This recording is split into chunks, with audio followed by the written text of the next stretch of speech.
আসসালামু আলাইকুম, কেমন আছেন সবাই? আশা করি ভালো আছেন। শামিমাস কিচেনে আপনাদের সকলকে স্বাগতম। শামিমাস কিচেন মানে সহজ রান্নাবান্না। আমি আজকে খুবই সহজ পদ্ধতিতে যাতে সময়টা কম লাগে এমন একটা পাবদা মাছের রেসিপি নিয়ে হাজির হয়েছি।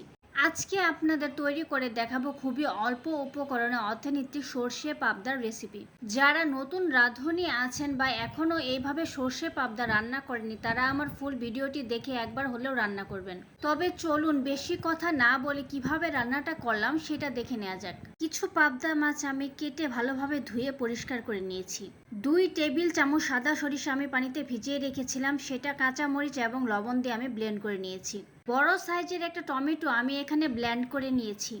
এখন পাবদা মাছটাকে ভাজার জন্য পাবদা মাছের লবণ, হলুদ আর সরিষার তেল দিয়ে ভালোভাবে মেখে নিব। পাবদা মাছের গায়ে হলুদ করাচ্ছি। সরিষার তেলটা দিলে ভাজার সময় যে তেলটা ছিটকে আসে সেটা আসবে না। মাছগুলো ভাজার জন্য প্রথমে চুলায় আমি একটা ফ্রাই প্যান বসিয়ে দিয়েছি। প্যানটা গরম হয়ে আসলে এখানে আমি পরিমাণ মতো তেল দিয়ে দিব। তেলটা যখন গরম হয়ে আসবে তখন এখানে আমি একে একে সবগুলো পাবদা মাছ দিয়ে দিব। অবশ্যই মাছ ভাজার সময় খেয়াল রাখবেন তেলটা যাতে ভালোভাবে গরম হয়, তা না হলে মাছটা দিলে কিন্তু নিচে লেগে যাবে। সবগুলো মাছ আমার দেওয়া হয়ে গেছে। এখন উল্টিয়ে পাল্টিয়ে দুপাশ ভালোভাবে ভেজে নিব।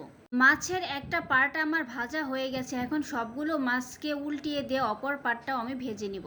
তবে অবশ্যই মনে রাখবেন মাছগুলোকে কিন্তু বেশি কড়া করে ভাজা যাবে না, হালকা ভাজতে হবে। মাছগুলো যদি কড়া ভাজা হয়ে যায় তখন কিন্তু সর্ষে পাবদাটা খেতে ভালো লাগবে না। সবগুলো মাছ এখানে আমার ভাজা হয়ে গেছে। এখন নামিয়ে মূল রান্নায় চলে যাব।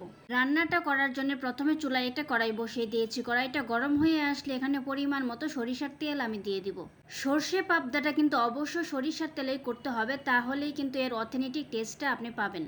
তেলটা যখন গরম হয়ে আসবে তখন এইখানে আমি ফোড়নে কালো জিরা এবং একটা কাঁচা মরিচ মাঝখান দিয়ে ফালি করে দিয়ে দিব।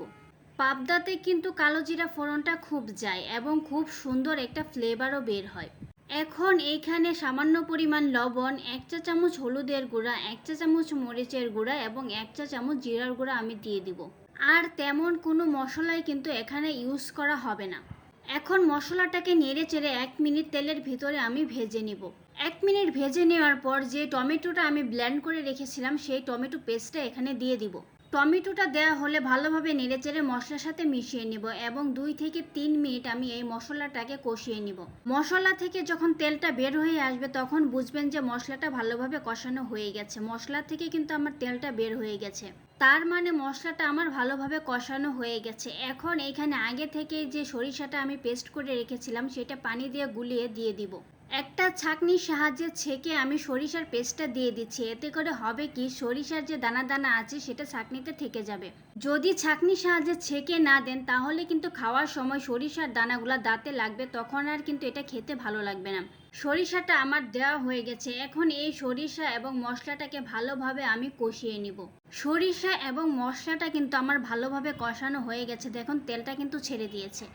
এখন এইখানে ঝোলের জন্য আমি পরিমাণ মতো পানি দিয়ে দিব। যে যেমন ঝোলটা রাখতে চান সেই অনুযায়ী পানিটা এখানে অ্যাড করবেন।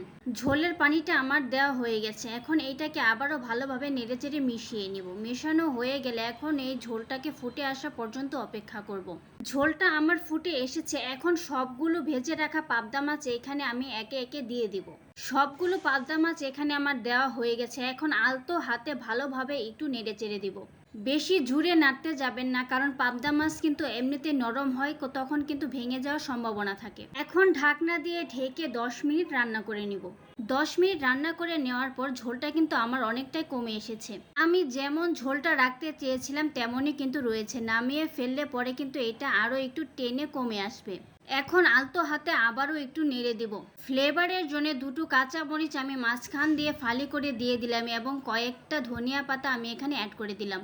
ধনিয়া পাতাটা টোটালি অপশনাল, যারা পছন্দ করেন তারা দিবেন, আর যারা পছন্দ করেন না তারা এটা স্কিপ করে যাবেন। ধনিয়া পাতাটা দেওয়া আমার হয়ে গেছে। এখন এইটাকে নামিয়ে আমি জাস্ট সার্ভ করে দেব। তৈরি হয়ে গেল আমার মজাদার অথেন্টিক সর্ষে পাবদার রেসিপি। খুবই অল্প উপকরণে এবং কম সময়ে কিন্তু এই রান্নাটা হয়ে থাকে। যারা একদম নতুন রাঁধুনি আছেন তারা কিন্তু আমার এই ফুল রেসিপিটি দেখে বাসায় তৈরি করে নিতে পারেন। ভিডিওটি সম্পূর্ণ দেখার জন্য ধন্যবাদ। ভিডিওটি যদি ভালো লেগে থাকে লাইক কমেন্ট শেয়ার দিয়ে পাশে থাকবেন। নতুন নতুন ভিডিও সবার আগে পেতে ফেসবুক পেজটি ফলো দিয়ে রাখেন। যদি ইউটিউব চ্যানেল থেকে দেখে থাকেন তাহলে চ্যানেলটি সাবস্ক্রাইব করে পাশে থাকা বেল আইকনটি অন করে দিন। ধন্যবাদ।